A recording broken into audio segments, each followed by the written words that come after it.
लोकसभा चुनाव अब काफी करीब आ गया है, ऐसे में कई जगह आप लोग जनसभाएं कर रहे हैं, क्या मतलब देख रहे हैं जनता के क्या रुझान आप? जनता इस बार 400 पार के आंकड़े को छूने के लिए गांव-गांव डॉक्टर अरविंद राजभर को जिताने के लिए स्वतंत्र तरीके से अपने सम्मान को आगे बढ़ाने के लिए, घोसी को समृद्ध घोसी बनाने के लिए, घोसी को विकसित घोसी बनाने के लिए वो आने वाले 1 जून को छड़ी पर बटन दबा करके डॉक्टर अरविंद राजभर को दिल्ली भेजना चाहती है। क्या किन मुद्दों को लेकर आप जनता के बीच में? देखिए, हम शिक्षा, स्वास्थ्य, रोजगार, नाली, खड़ंजा, चक्रोट, हम स्थानीय बुनियादी मुद्दों पर हम लड़ाई लड़ रहे हैं। हम गरीब के साथ इंसाफ कराने की बात कर रहे हैं कि उनकी थाने पर सुनवाई हो, तहसील पर हो, ब्लॉक पर हो, कचहरी में हो, जिला अस्पताल में हो, हर जगह उनकी सुनवाई हो। और हम यहाँ घोसी को एक घोसी मॉडल बनाने के लिए, जैसे कि लोग गुजरात मॉडल दिखाते हैं, तो हम भी यहाँ बंबई मॉडल दिखाएंगे। हम यहाँ जिस तरह सिंगापुर डेवलप हुआ है, घोसी को सिंगापुर की तरह हम डेवलप करके दिखाएंगे कि यहाँ कैसे डेवलपमेंट होता है। तो हम तो उस दिशा में ले चल रहे हैं कि घोसी सिंगापुर कैसे बने। हम इसकी लड़ाई को आगे बढ़ाने के लिए डबल इंजन की सरकार के साथ देश की जनता को जोड़ना चाहते हैं। राजीव राय ने एक प्रेस वार्ता में बयान दिया था कि ओम प्रकाश राजभर जो है जुमलेबाजी फैक्ट्री से उत्पन्न नेता है, उनका काम एक दूसरों को गाली देना, कभी इस पार्टी में जाए। देखिए, क्या है कि उनके अगर इतिहास को आप उठाकर देखेंगे तो 365 दिन में ये 340 दिन ये बेंगलोर में रहते हैं और वहां प्लाट लिखाते हैं। यहां से लोगों का पैसा लूटते हैं और यहां से बेंगलोर जाके प्लाट लिखाते हैं और फिर यहां आके लबर बतियाते हैं। तो मुझे ऐसा लगता है कि जो लबर बतियाने वाले हैं, अब उनको भी जनता पहचान गई है। क्या सीबीआई का रेड किसके घर पड़ा था? किसी गरीब के घर पड़ा था? क्या ईडी का रेड किसी के गरीब के घर पड़ा था? ये बताएं कि ईडी का रेड क्यों पड़ा था उनके यहाँ, सीबीआई का रेड क्यों पड़ा था?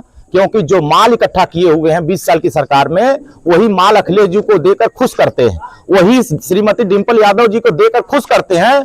उसी खुशी के बदले इनको ये सब बातें बोलने के लिए आजादी मिलती है। मुझे लगता है कि अपने विकास की चर्चा करें कि वो 20 साल में यहाँ के लोगों को क्यों अंधकार में रखा, यहाँ के सड़कों को क्यों नहीं बेहतर कर पाए, यहाँ अस्पतालों की व्यवस्था क्यों नहीं कर पाए, यहाँ सुरक्षा का माहौल क्यों नहीं दे पाए। क्या इस बात को भूल गए कि उनकी सरकारों में यहाँ दंगा होता था, यहाँ गुंडागर्दी होती थी? 10 साल की सरकार में एक भी गुंडागर्दी नहीं हुआ, एक भी दंगा नहीं हुआ। आज यहाँ सुरक्षा का माहौल है, चाहे हिंदू हो, चाहे मुसलमान हो, चाहे बौद्ध हो, चाहे ईसाई हो, हर वर्ग के लोगों को आज एक शुद्ध वातावरण हमारी सरकार ने दिया। तो मुझे लगता है कि जनता को विकास पसंद है।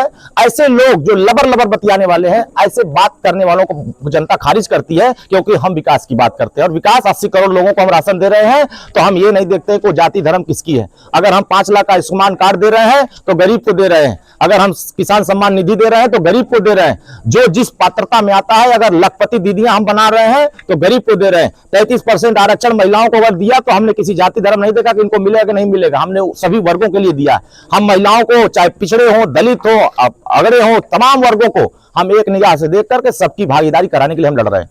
यहाँ किसकी लड़ाई, किसके साथ, किस पार्टी, किस दल के साथ आप अपनी लड़ाई? एनडीए की सरकार उत्तर प्रदेश में 80 की 80 और देश में 400 पार, यहां से छड़ी जीत करके भारी पैमाने पर यहाँ के जनता के आशीर्वाद से डॉक्टर अरविंद राजभर दिल्ली की पंचायत में जाकर के महिलाओं के लिए लड़ाई लड़ेंगे, किसानों के लिए लड़ाई लड़ेंगे, युवाओं के लिए लड़ेंगे, व्यापारियों के लिए लड़ेंगे और यहाँ के हर तबके के लोगों के न्याय के लिए, सम्मान के लिए लड़ाई लड़ेंगे। अगर यहाँ से आपकी सीट निकलती है तो सबसे पहले आप मऊ जनपद घोसी लोकसभा के लिए क्या मतलब कार्य करते? देखिए, यहाँ हमारा सबसे पहला प्राथमिकता होगा कि यहाँ चिकित्सा की व्यवस्था बेहतर हो, क्योंकि जब गरीब यहाँ बीमार होता है तो बेहतर इलाज न पाने की वजह से तड़प के मर जाता है। हम सरकार से जाकर सदन में पहला प्रस्ताव रखेंगे कि मिनी पीजीआई यहाँ मऊ में बनाए, ताकि यहाँ के गरीबों का इलाज बेहतर, यहाँ अच्छे डॉक्टर, यहाँ स्टाफ, नर्स, सारे व्यवस्थाएं मिल करके हम अच्छा सुविधा इलाज का यहाँ कराएंगे। हम यहाँ के युवाओं के लिए एक अच्छा स्टेडियम की व्यवस्था कराएंगे। यहाँ पूरे घोसी को हम सिंगापुर बना करके दिखाएंगे।